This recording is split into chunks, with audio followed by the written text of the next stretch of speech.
I never thought a single moment could feel like the space between two heartbeats, charged, fragile, and full of everything unsaid. She stood there, just inches away, the quiet hum of the city filtering through the cracked window behind her. Her presence was a soft gravity pulling me in, like the warmth that lingers after the last light fades from the sky. She was graceful in the way she carried herself, her confidence wrapped around her like the cashmere shawl draped over her shoulders. But beneath it, I caught the flicker of something quieter, vulnerability tucked behind her steady gaze.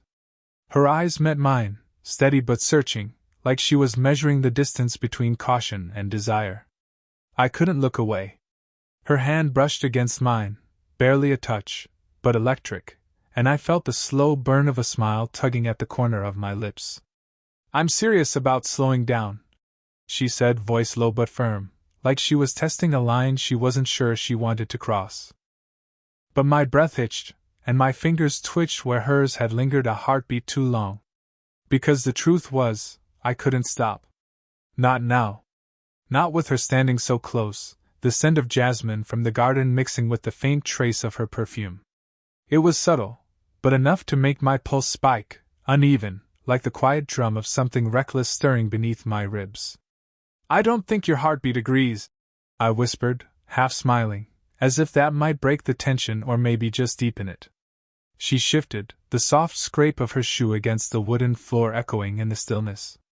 The dim light from the lamp behind her cast shadows that traced the line of her jaw, the curve of her neck, the parts one wasn't supposed to notice but couldn't help catching anyway. The air between us felt too thick, heavy with all the things we hadn't said. My hands itched to reach out again, to brush her hair from her face, to trace the warmth I'd felt when her fingers pressed just for a moment against my skin. But then she pulled back slightly, eyes dropping to the spot where our hands had met. A flicker of doubt crossed her face, quick, almost invisible, and I caught the soft bite of her lower lip. She was fighting something inside, a hesitation that made her beautiful in a new way. "Maybe we should," she murmured again. "Slow down." The words hung in the air, fragile as the first crack of dawn. I opened my mouth to say something, anything, but the sharp click of the front door breaking open cut through the tension like a sudden storm. Both our heads snapped toward the sound. A shadow moved in the hallway.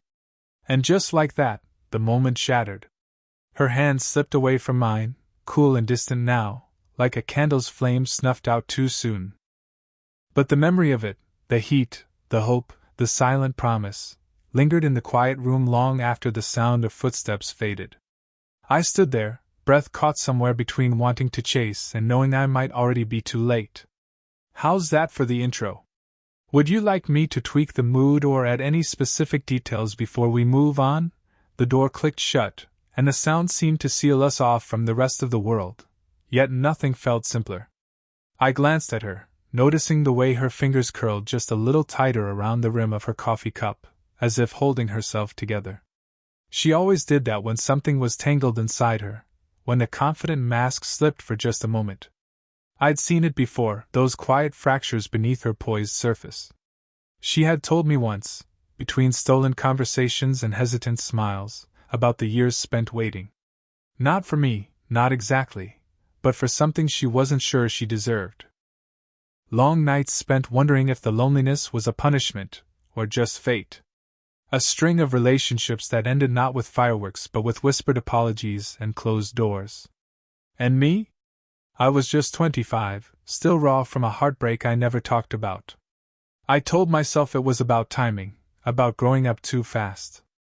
But maybe it was just fear that the distance between us wasn't just years but worlds. People like us, they whispered, weren't supposed to fall like this. She was older, wiser, wrapped in experiences I was still chasing. The age gap wasn't just a number, it was a barrier, a risk that came with its own kind of quiet judgment. Still, every time she lingered a moment too long near me, the air charged. Her hand brushed against my shoulder once, slow and casual, but I felt the heat bloom under my skin like wildfire. When we talked, her breath would sometimes catch near my ear, soft and unguarded, and I'd catch myself leaning in just a fraction closer. But then she'd pull back, just enough to remind me that this wasn't easy, that maybe it shouldn't be. "You're quiet," she said tonight, her voice low, her gaze steady as she caught me watching her. I shrugged, trying to sound casual. "I'm just thinking." She tilted her head, curious but careful, like she was trying to read the unspoken between my words. "I don't know if this, us, makes sense," I admitted. "Not yet." Her fingers brushed the edge of the table, hesitant. "It doesn't have to make sense," she whispered, and then laughed softly, the sound warm and close, but tinged with something fragile. The pause stretched between us, not empty but full of what neither of us dared say. Then, without warning, she reached out and tucked a stray lock of hair behind my ear. The touch was gentle, intimate in a way that startled me. Her eyes searched mine, vulnerability shimmering there. "Maybe we just listen to the heartbeat," she murmured. And in that moment, everything, the distance, the doubts, the silence, fell away. We sat there, connected by the weight of a single touch and the promise of something neither of us could quite name yet. The silence between us was broken by the sudden ping of her phone. She glanced at it, her brow tightening for a moment before she slid it face down on the table, out of sight but not out of mind. I caught the flicker of something behind her eyes, an unread message? Or a warning? The dim light made the room feel smaller, our breaths louder than they should have been. Her shoulder brushed mine, accidental, or maybe not. I held my breath, waiting, caught in the space between want and restraint. A knock sounded at the door. My heart jumped, and she froze. "Just the landlord," she whispered, voice barely above a breath, but the moment was already fractured. She moved away slightly, but not enough to break the electricity humming in the space between us. Our eyes locked, and I saw the hesitation flicker across her face, like a storm she was trying to hold back. I reached out slowly, hand trembling, tracing the line of her wrist. The heat under my skin was unbearable, and yet my mind screamed to stop. This wasn't simple. It wasn't just the years between us, but the world waiting outside to judge, to misunderstand. Her breath hitched when my fingers brushed hers, the unspoken question hanging heavy in the air. "You don't have to," she started, but the words caught in her throat. My pulse was deafening in my ears as I leaned in, caught in the gravity of her nearness. Our faces were inches apart, the faint scent of her perfume mixed with the warmth of her skin. But just before our lips could meet, the floorboard creaked, a warning in the quiet. She pulled back, eyes wide, a mix of longing and guilt flashing through her. I can't," she whispered. The weight of everything, fear, desire, doubt, pressed down on us both. Yet despite the hesitations, despite the risks, something undeniable had shifted.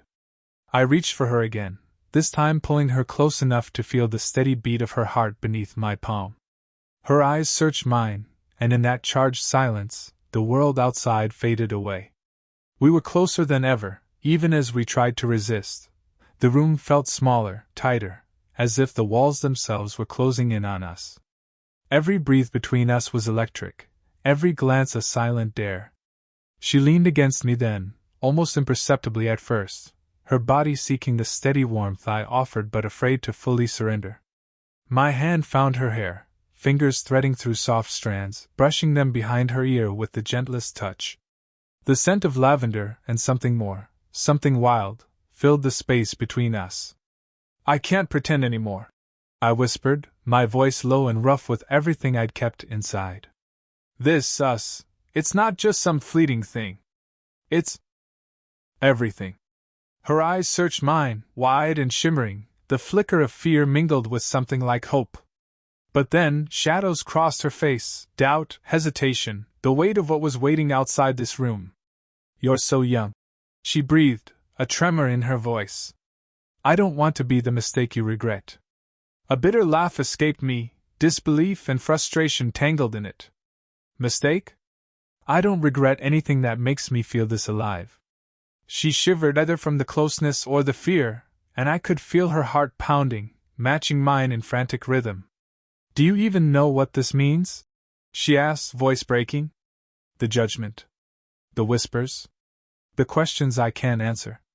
I pulled her closer, so close our breaths tangled. I don't care what anyone thinks, I said, voice low near her ear. All I know is you. Right here. Right now. Her breath hitched, and she closed her eyes for a moment, a pause that stretched too long to be comfortable. Then she opened them again, and something in her broke free. I'm scared, she admitted, voice barely more than a whisper. But I want this, more than I've wanted anything in years. My fingers brushed a tear from her cheek, and my heart slammed against my ribs, loud and desperate. We don't have to decide tonight, I said, voice trembling. But I'm not walking away. Her lips parted, and I leaned in, the space between us shrinking by the second. And then, the sound of footsteps outside the door. Frozen, breath caught, eyes locked in a moment suspended between everything and nothing. Would we cross the line? Or step back into the safe shadows? The question hung there, heavy and wild. The footsteps stopped just outside the door, then, silence. Too long. My pulse throbbed, every nerve taut like a wire ready to snap. Then, the door cracked open a sliver. Sorry, came a voice, soft, but unmistakably hers. I blinked, heart still hammering, and turned to see her standing there, a shadow of hesitation in her eyes. But it wasn't alone. Behind her, barely visible in the dim hallway light, stood someone else. My breath caught. I didn't mean to overhear, the other woman said, voice low, almost a whisper. But I heard everything. Her presence was a sudden storm, shifting the air between us. I stepped back, but the space felt smaller than ever. The tension tangled with fear, with something raw and exposed. She glanced between us, eyes sharp but not angry. I've been lying, she admitted, voice shaking just enough to make the truth even more fragile. About how I felt. About wanting to protect you, from yourself. From me. My hands trembled, and I could feel her standing too close to ignore, as she brushed past me on her way out, the faintest touch sending a shiver down my spine. Her confession hit harder than any words could. This wasn't just about us anymore. It was tangled with old wounds, secrets, and the kind of risk that made my chest tighten. She turned back once, a flicker of vulnerability breaking through her usual guardedness. Maybe this changes everything, she said softly. Or maybe it changes nothing. I swallowed hard, feeling the pull of her presence like a tide I couldn't fight. The room was electric, every breath between us weighted with the knowledge that nothing would ever be the same. And then, without thinking, I reached for her hand.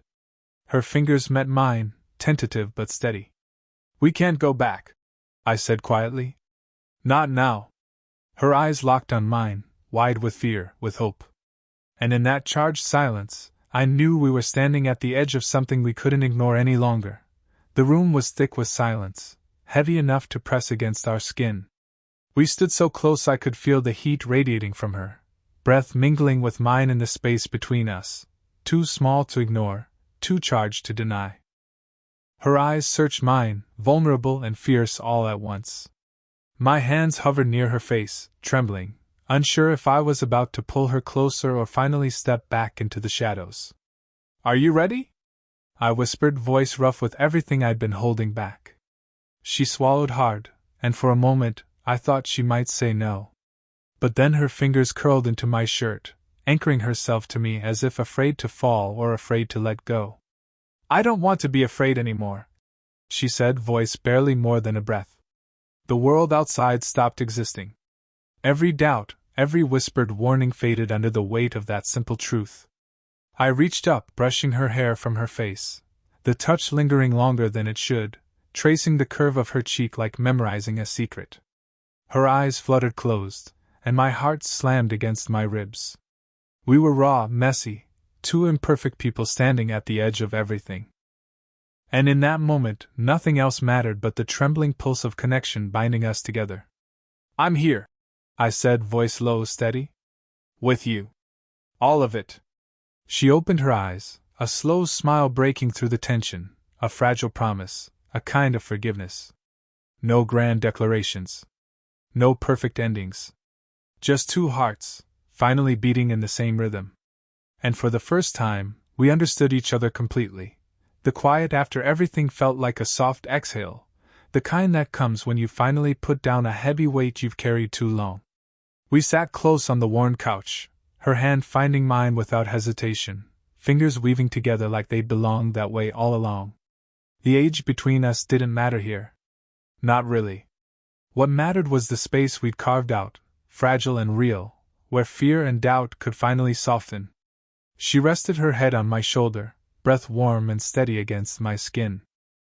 I tilted my head, brushing a gentle kiss to her temple, a small, unspoken vow. I was scared, she whispered. Of what people would say, of losing myself. I tightened my grip, my voice low and honest. Me too. But some risks are worth taking.